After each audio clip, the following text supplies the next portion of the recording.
Welcome back to another episode of my Immigrant Diary, the space where we unpack the journeys, the struggles, and the headlines that defines the immigrant experience. My name is Precious. And my name is Wale. Great. So, Wale, how have you been? How's your day? It's been good so far. Pretty quiet here in this part of Washington, but the weather is getting better. Looking forward to a wonderful spring. And eventually, when spring comes around, it means that summer is coming around.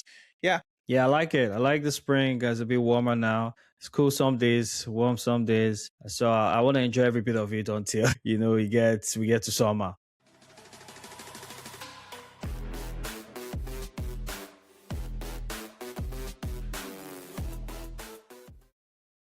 We have a lot to unpack today, and I'm just going to jump right into it. First off, we have a story that has been shaking the fintech world right now. Gavse Govan is a 26-year-old Turkish founder of a tech startup who recently was charged with massive fraud. She was on the Forbes 30 under 30 list. Hear that? Which usually means, Mama, I made it. But prosecutors said she cooked the books at every level. We are talking about claiming $1.2 million in revenue when they were only making, Wally, check this out, $10,000 a month. But that's not all. She's also charged with visa fraud. She allegedly used those inflated fake numbers to secure an O1 extraordinary ability visa. And it gets worse, Wally. She's accused of aggravated identity theft for allegedly forging signatures of executives on her visa support letter. If convicted, she's looking at up to 52 years in prison. Bruh, from grass. Yes. From where to where? I think the lady is taking fake it till you make it to another level. This is some extreme fake it till you make it. Like, how do you go from $10,000 monthly revenue to claiming $1.2 million? Like, how do you cook that kind of book? That is wild. I don't know. One of the things that people say about those who appear under the 30 articles of Forbes, which is basically about people who are under 30 years old and have made, I think, the status of millionaire or multimillionaire, something like that. And they just they take the most successful people who are under 30 years old. And there's a saying or a curse that you'll be convicted of something. I'm not sure if it's a curse. I don't know what it is. But I can understand why something like that would attract people who are not honest. So that's one part of it. But the other part of it also is that I personally, it's difficult for me to understand how you would go and lie to the federal government. I don't think this is the first time people lie to inflate their numbers to be able to get like investments. Yeah. I think a lot of business people, they do that a lot to present their company, at least to hide the 40 part of their company and also present the best part of their company. Some get away with it. So other people don't get away with it. But the problem is that when you are applying, especially when you're applying for an O1 visa, you're applying to the federal government. Applying to investors is not the same thing as applying to the federal government, because the federal government, they are going to investigate. They are going to find out. But it's crazy. It says, I went through the article. It's on justice.gov website, an article about her, where she had two different books. She had the accounting book that actually had the correct number, and she had the accounting book that has the inflated number.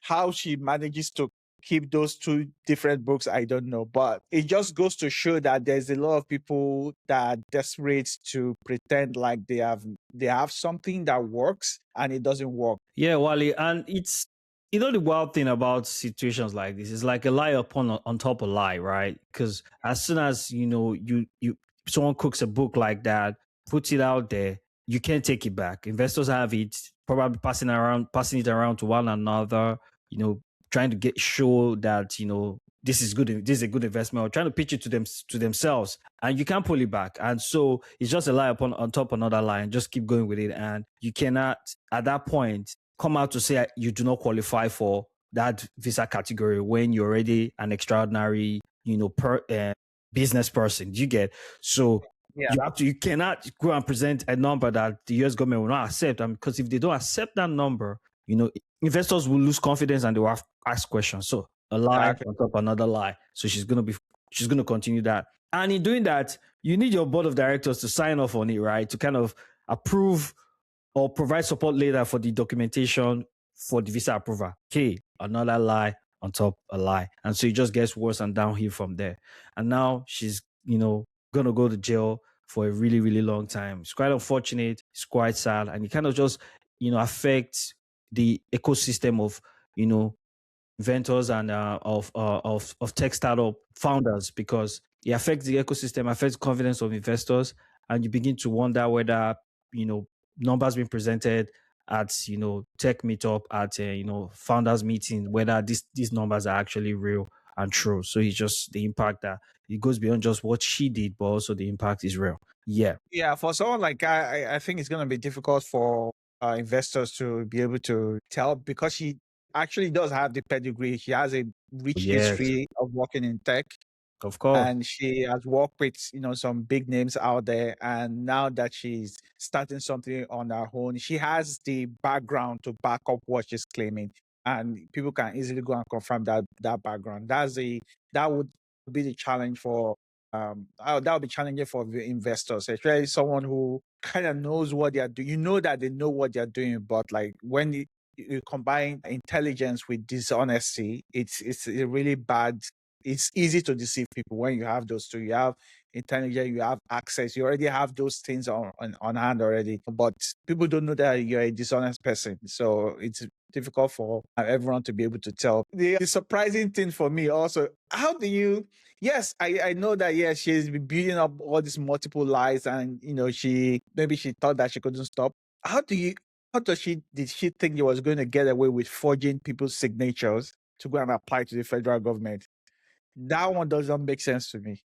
It's only time, Wally. I always say it. After living in America and just studying the system and learning, I've always said it, Wally, that people committing fraud, it's only a ticket time bomb, right? It's only a time, because sometimes you might not live long. They might, some fraudulent activities might not, the people behind it might not be alive at the time an officer pick up the folder and say, let me follow up with this case. So you get, so that's why you see some of the cases you see, and we've seen it times without number, where cases that pop up, criminal offenses that have been committed years back, sometimes 10 years back, 20 years back, 15 years back. It's very rarely that it's always just the first time the person commits that kind of fraudulent activity. You can imagine this situation. She cooked the book to get investment. It wasn't day one, it wasn't day two, it wasn't probably year one or year two. You get, and she cooked the book, she took that to go apply for visa. And work immigration benefit takes time. It doesn't happen in 1 month. So it takes time. We're talking about a couple of months and years for her to get to a point where she has been arrested and prosecuted and will be going to jail. So it's very true. And I always say, people that commit criminal fraudulent activity, wire fraud, financial fraud, and the like, in most cases, it's not the first job that they get them. It's usually over time of accumulated, offenses of several, enough to really, really put them behind bar, enough to really say that their activities can cause major impact. That is when they get, officers of the law get to go after them and get them, prosecuted. That makes sense. Yeah. So speaking of legal ceilings, right? If you are planning to travel or even just transit through Hong Kong, you need to hear this. Hong Kong has made it a criminal offense to refuse to provide your device password to the government if requested. And get this, it's not just for the people moving there. It applies even to those who are transiting through the airport. Your privacy is essentially at the discretion of the authorities. It is a huge, this is a huge shift in how we think about travel security and immigrant rights while moving through global hubs. The fact is, always back up your data, know the laws of where you're landing, and even where you stop for layover. Yes.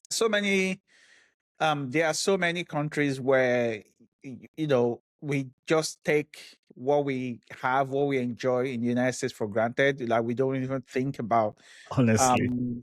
something that can affect us negatively in any way. You travel to a place and you will think because they sort of have relationship with the West, or whether it's with the United States or UK or countries like that, that you should be able to get away with some things, or maybe not get away. You will not think that something is a crime. Yep. And so this is more or less like, a public announcement via our platform. Please always check the laws of the places that you are going to. In Hong Kong right now, it doesn't matter whether you're a citizen or you're just transiting. If they pull you aside, they say they want to view the content of your phone, you could be jailed. Basically, that's what it means. So If you refuse, you'll be yeah, jailed. exactly. So you definitely you have to be very careful. I'm not even sure if China has this kind of law, honestly.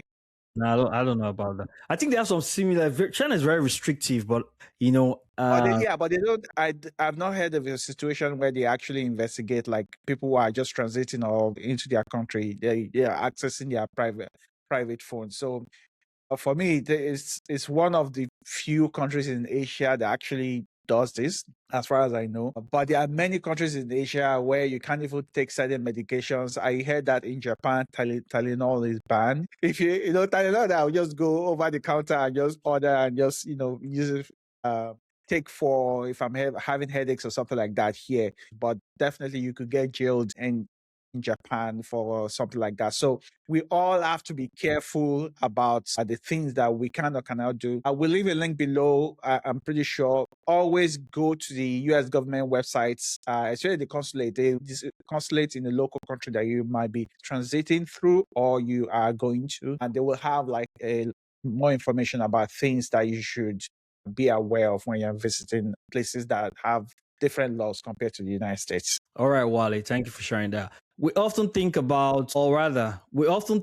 once you get your citizenship, you are safe forever. But two recent cases in the US proves otherwise. Hear this. The Department of Homeland Security says a Ukrainian migrant, Vladimir Volgav, concealed and misrepresented his involvement in a conspiracy to smuggle more than 1,000 firearms components out of the United States. Volgov began helping with the operation to purchase, package, and smuggle firearm components to individuals in Ukraine and in Italy in 2011, but failed to disclose it when he became a US citizen in 2016. He was convicted in 2020 of smuggling goods from the United States and theft of government money and government property. Hence, after serving time in jail, he has been denaturalized and will be deported by ICE. Wale, this is what happens when people lie on their application. I don't know. Like you commit that level of crime, and it's not that you are not aware.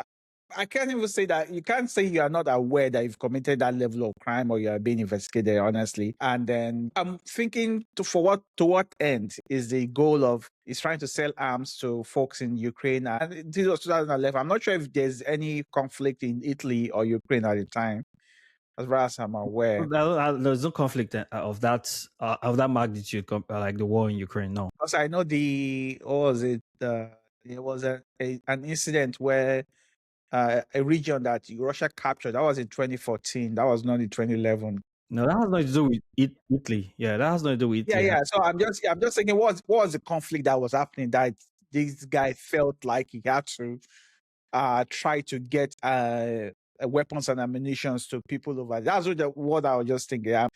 It is first of all, it's surprising that like folks like that exist. Then he also has the confidence to say, okay, fine, I still want to apply for US.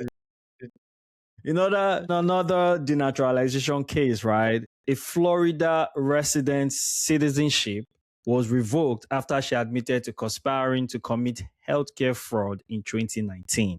Cuban migrant Marilyn Cabrera Diaz was awarded US citizenship in 2017, but she committed the crimes between 2011 and 2014. How your sins get to catch up with you. She pleaded guilty and was sentenced to 29 months in prison and ordered to pay restitution of over $6 million to the Justice Department.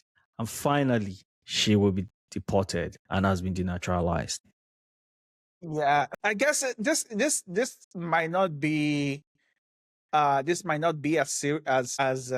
obvious that you would be apprehended compared to the other crime, but still, like, it just goes to show that a lot of people, with bad intentions, will always want to apply for U.S. citizenship.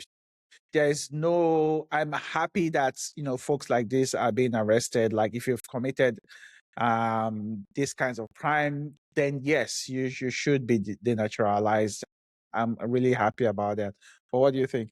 I mean, I think it's wild. I think that when people just decide, to commit fraud against the state, the United States, that just, as an immigrant, as a foreigner, with the intention to someday apply for immigration benefits, it just doesn't add up to me, Wally. It just doesn't. Because the reason almost every immigrant who moved to the United States is simply for greener pasture, for better opportunity, for the hope of better outcomes. And then this person decides to commit health care fraud, and with the knowledge of the fact that in the future I'm going to apply for immigration benefits. I think people also take it for granted that during the application process, you will be asked if you have committed any crime that you know of but have not been prosecuted or indicted. So that's what this is about. Because I remember, filling out the form, Wally, those questions are there. And I used to think many years ago, those were just, what kind of ridiculous questions are these? I didn't really understand that this let people go, right? I always used to think, why would they be asking me if I have any activities involving terrorism or if I've committed any? I'm like, please, like, Yeah, what are they you asked talking about about? kidnapping. They asked Yeah, about about drugs kidnapping, or anything like you that. know. So I'm like, why would I do that? Like, what is this? It doesn't make any sense. That's where I used to think. But Wale, now I'm not surprised anymore because the amount of stories we have seen, we have talked about on our channels, and the research we've done to come to realize the fact that people commit outrageous crimes on the path to apply for immigration benefits would never cease to amaze me. But people are just crazy out there. Crazy. yeah, I'm starting to find out that a lot of people are can be can commit like evil or crimes that they don't even feel like. I think the way I think about is that they don't think that it's that. I think they don't think that it's going to affect them in any way. That's the only, I would like sort of rationalization. The only way I can rationalize is that they don't think that it's going to affect them, which it should be obvious to someone who is straight, who has a thinking head, or who has a regular, normal thinking head, that this is going to affect your future. But to them, they don't think about it Yeah, that way. they don't care. I agree with you. People don't care. Moving across the pond, Wally, the UK is tightening the belt on international students. We've known of this for a while now. They've just announced they will stop issuing student visa to applicants from 4 specific countries, namely Sudan, Afghanistan, Cameroon, and Myanmar. Myanmar, one of the countries you talk about. This is a massive blow to young people looking for global education experience from those nations. But while my biggest concern with policies like this, even though it's just 4 countries, the policies will always somehow, some will creep and impact applicants from nations around those countries. That is one of my biggest concerns. I don't know. I think probably they might include more countries. That would be the thing. But I don't know if it is going to be obviously immediate that they will do that right now. Concern is that most of the students that have come from this country, they cannot confirm that they are students. And also, it looks like from what the results that they are seeing within the academic system, they have the records. Like, if you come, you apply as a student, are you actually studying? That's the question that they're going to ask. So if they have a certain amount of percentage, let's say it's 50% that is studying, and the remaining 50% are not studying. Then for them, that's a huge concern. Then you can imagine if the number then goes higher. The question is, what are they doing if they are not studying? So if it's and that's likely going to negatively affect the economy of the country. So these four countries have been listed, but most of the time, I don't think for now, I don't see any reason why it would really spread to affect other countries. So if you take a look at all the countries that are listed here, they do have some sort of challenges, one challenge or the other, whether it's economic stability or security stability, that is pretty much predominant all over the country. That's a huge concern. So again, like, besides other country, but this kind of issue will always affect the actual students that are coming from those places. So those are the ones that will affect the most. But I really hope that the government of those countries, they can really start to find solutions to helping students, the real students, genuine students, actually be able to go out of the country to go and study. Because again, why do students leave their country to go and study in other places? Mostly they cannot get the kind of education that they are seeking in their country, so they need to go to a different country to be able to get the education, and then that education will give them at a much better opportunity in life in the future. So again, I hope that they can fix it, but this is something that I don't think that it should expand that much. I'll be surprised if it does by the end of this year or next year. We see like 20 countries on the list, like what the United States has. I'll be very surprised. Yeah, Wally, that's always, the trend, that we have seen. But, what do I know? We just wait and see what happens at the end of the day. But let's lighten up the mood. And for our final story is, we all know that the US and Brazil offer birthright citizenship, right?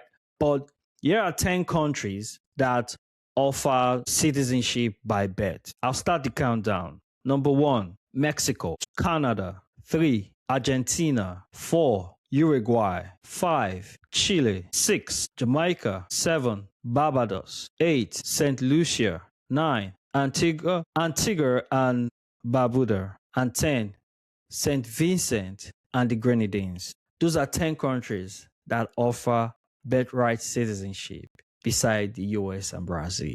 I hope you find this information useful, and please do your research on how to qualify if that is something you are considering for your unborn child. This is something I never thought about, that there will be more countries that actually offer birthright citizenship.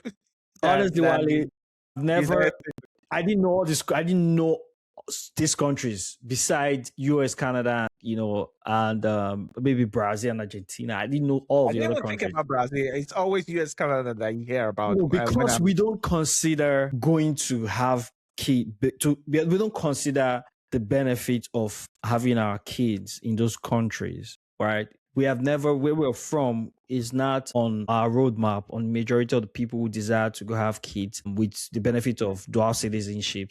It has always been the US, Canada, yeah, that's it, the US and Canada for the most part. Based on where we're from, that's why I'm saying this.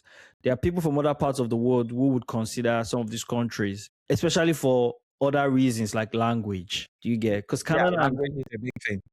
Language for us is the major thing. So because we speak English as well, we would consider English speaking countries. That's why we'll consider the US, Canada. For somebody that speaks Spanish, and also you have to think about locations. So people are also closer to these locations in terms of geographical location, or countries where they have easy entry. That's another conversation. Ease of entry into those countries can also contribute to a plan to have to benefit from birthright citizenship. Yeah.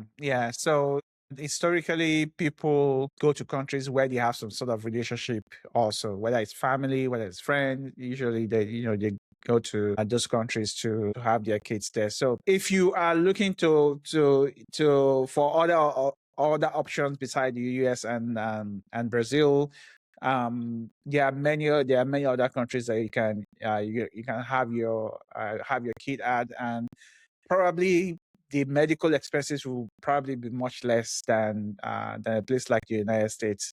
Absolutely. Yeah, so there you go. I hope you have found this really, really helpful. All right, then. Thank you so much for joining us today, and stay with us as we bring you exciting and informative and entertaining topics on My Migrant Diary. Yes, thank you. Please like, share, subscribe. All right, then.